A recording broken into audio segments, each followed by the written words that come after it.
Hivi majuzi Rais wa Jamhuri ya Muungano wa Tanzania Dr. Samia Suluhu Hassan alitangaza mabadiliko madogo ya baraza la mawaziri. Uteuzi uliokuja kwa wakati ambao tayari ulikuwa umejaa maswali, hisia na mjadala wa kisiasa. Uteuzi huu uliofanyika Januari 8 mwaka 2026 uliathiri wizara chache, lakini umezua mjadala mpana kuliko idadi ya nafasi zilizobadilishwa. Kwa mujibu wa taarifa rasmi kutoka Ikulu, mabadiliko haya yalilenga kuongeza ufanisi na utendaji wa serikali. Hata hivyo, nje ya maelezo hayo mafupi, kumekuwa na maswali mengi kutoka kwa wachambuzi wa siasa, wanahabari na wananchi wa kawaida. Je, ni uteuzi wa kawaida wa kiutendaji au je, kuna mambo ya ndani ya serikali na CCM ambayo hayajasemwa wazi? Katika mabadiliko hayo, Patrobas Katambi aliteuliwa kuwa waziri wa mambo ya ndani ya nchi, akichukua nafasi ya George Simba Chamwene ambaye aliondolewa katika wadhifa huo. Profesa Palamagamba Kabudi alihamishwa kutoka Wizara ya Habari, Utamaduni, Michezo na Sanaa na kupangiwa nafasi mpya kama waziri wa hali maalum, ofisi ya Rais. Paul Makonda aliteuliwa kuwa waziri wa Habari, Utamaduni, Michezo na Sanaa, nafasi iliyokuwa ikishikiliwa na Profesa Kabudi. Aidha, Dennis Londo na Ayub Mahamud waliteuliwa kuwa naibu mawaziri katika wizara mbalimbali. Sambamba na hayo, Rais alifanya mabadiliko kadhaa kwa makatibu wakuu ama ukipenda permanent secretaries na uteuzi wa mabalozi. Kwa mujibu wa Ikulu, uteuzi huu utaapishwa rasmi Januari 13 mwaka 2026 katika Ikulu ya Chamwino, Dodoma. Kwa mtazamo wa juu, haya yanaonekana kwa mabadiliko ya kawaida ya kiutawala, lakini mjadala haukuishia hapo.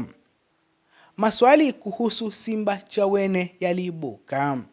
Miongoni mwa mabadiliko yote, kuondolewa kwa George Simba Chamwene kama waziri wa mambo ya ndani ndiko kulikozua maswali mengi zaidi.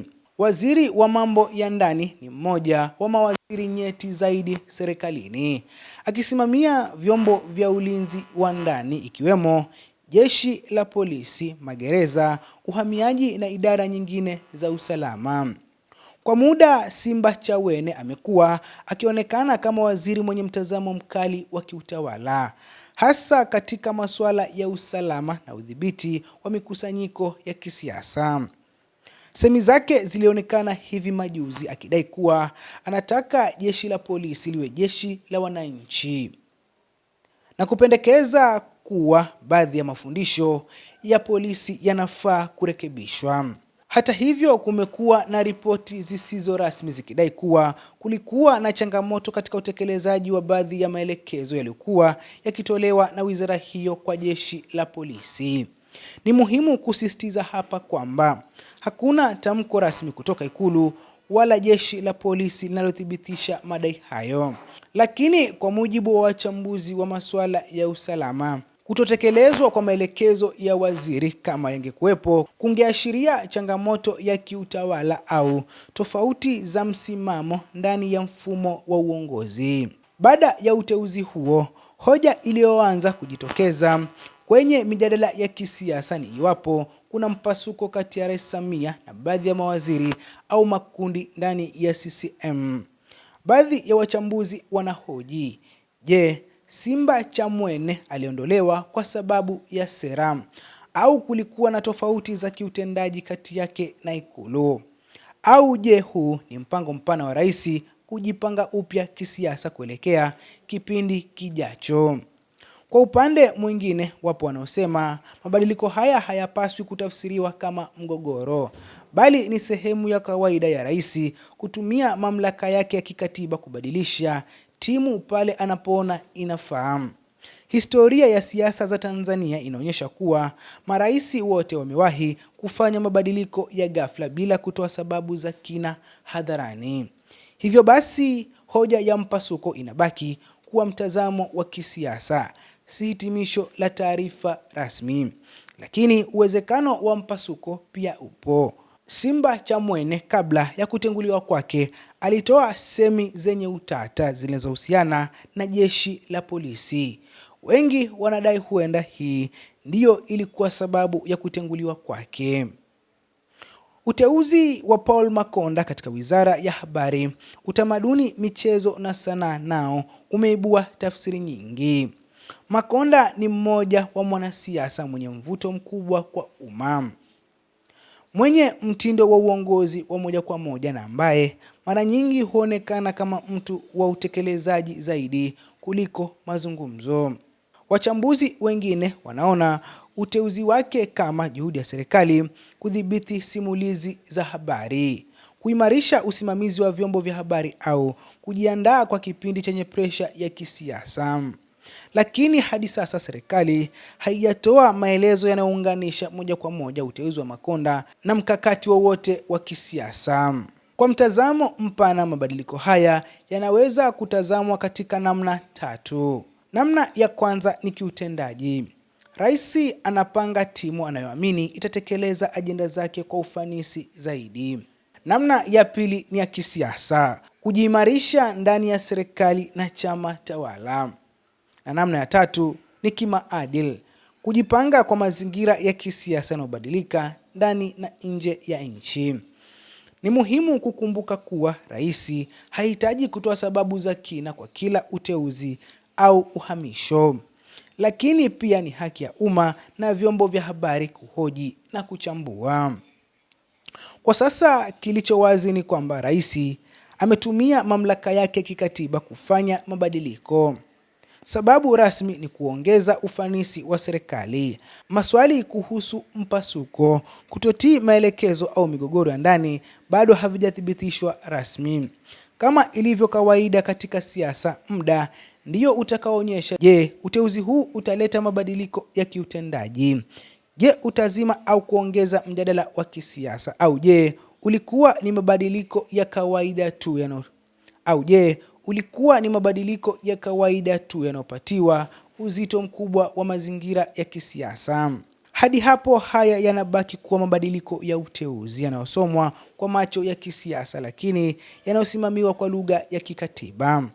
Mpenzi mtazamaji, siko kuna maoni gani kuhusiana na taarifa ambazo zinaendelea kwenye mitandao ya kijamii, nyingi zikidai kwamba kuna mpasuko ndani ya serikali ya Samia, na ndipo ambapo iliweza kuchangia waziri wa mambo ya ndani Simba Chamwene kuweza kutenguliwa, na hii inatokana na tofauti zake na jeshi la polisi.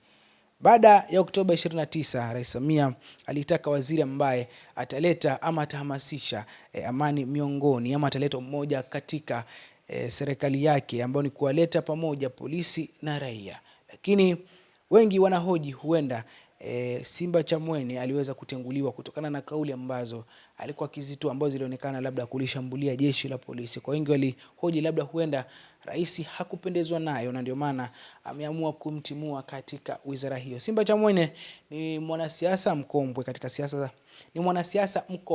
siasa za Tanzania, na amewahi pia kuwa waziri katika ofisi ya rais katika tawala zilizopita, lakini pia aliwahi kujiuzulu hapo awali kutokana na kashfa ya uchimbaji wa madini ya Tanzanite, na aliweza kujiuzulu, na yeye alinukuliwa akisema kwamba cheo si chochote ikiwa wananchi wa Tanzania watakuwa wanateseka akiwa madarakani ama akiwa waziri, na hivyo basi akaamua kujiuzulu kipindi hicho cha nyuma. Lakini kwa sasa ameweza kutenguliwa na Rais Samia Suluhu Hassan kwa kile kinachodaiwa ni mpasuko kati yake na jeshi la polisi. Lakini pia inadaiwa kauli zake hazikuwa zinachukuliwa vyema na baadhi ya watu ndani ya serikali. Hivyo inasemekana aliweza kutimuliwa kutokana na sababu hizo. Si sababu ambazo ni rasmi, maana yake hakuna matamko ya rasmi ya serikali yaliyotoa taarifa hizo, lakini kulingana na habari za mitandaoni na tetesi mbalimbali, inasemekana kwamba hiyo huenda ikawa ndio sababu, ama aliweza kutoa kauli ambazo zilikinzana na sera za Rais Samia Suluhu Hassan. Kwako si una maoni gani kuhusiana na madai haya ya kuwa kwamba kuna mpasuko ndani ya serikali, na ndio maana kumekuwa na mabadiliko haya ya mara kwa mara kutoka kwa Rais Samia Suluhu Hassan. Je, unahisi kwamba ni kweli? Lakini pia kuna wale ambao wanadai kwamba Paul Makonda ambaye amechaguliwa ama ameteuliwa kuwa waziri wa habari, sanaa na michezo ameletwa kuweza kuja kudhibiti uhuru wa vyombo vya habari. Na inasemekana huenda ikawa ni mkakati wa Rais Samia ameufanya makusudi. Je, unahisi kwamba Rais Samia ameweza kufanya hili makusudi ili kudhibiti vyombo vya habari? Lakini pia kuna baadhi ya mabalozi ama makatibu wakuu wameweza kutenguliwa teuzi zao na kuweza kupelekwa katika nafasi ya mabalozi. Kuna jamaa pale anaitwa Rajab Salum ambaye huyu ni mtu wa karibu wa Rais Samia, pia naye inasemekana ana mpasuko na Rais Samia, na ndio maana ameweza kutolewa katika nafasi yake ya kufanya kazi ndani ya ofisi ya rais hadi kuwa balozi. Kwa hiyo tetesi zipo nyingi za mpasuko ndani ya CCM kuanzia mwanzoni mwa mwaka huu, na wengi wanasema ni kutokana na yale yaliyotokea Oktoba 29, na ni kwamba wanajaribu kufanya kila njia ili kuhakikisha kwamba serikali bado inaendelea kuwa imara na kuliongoza taifa katika njia iliyo sahihi. Lakini taarifa ni kwamba kuna mpasuko ndani ya serikali ya Samia, na inasemekana akitofauti, na ndio maana basi ndio maana inasemekana uteuzi huu ama kutenguliwa kwa Simba Chamwene pamoja na Rajab Salum kubadilishwa hadi kuwa balozi ilichangiwa na baadhi ya sintofahamu ambazo zipo ndani ya serikali. Si kwa kuna maoni gani kutokana na taarifa hii? Unaweza kutuachia maoni yako.